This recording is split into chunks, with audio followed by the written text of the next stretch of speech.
السلام عليكم. حنا في لاكار ديال عين السبع. هاد السيده نسات الصاك ديالها في قهوي فيه الدواء ديال ولدها اللي مريض بالكانسير، كانسير ديال الدم.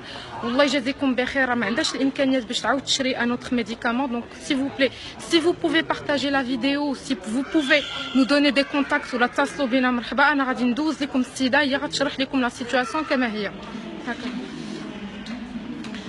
انا كنت شاريه الدواء لولدي باش نديه ليه لطنجه ونسيت الصاك في المحطه. الدواء كيدير 3 مليون ونص وانا ما عنديش باش نشريه، باغي غير تسلف باش نشري ليه الدواء.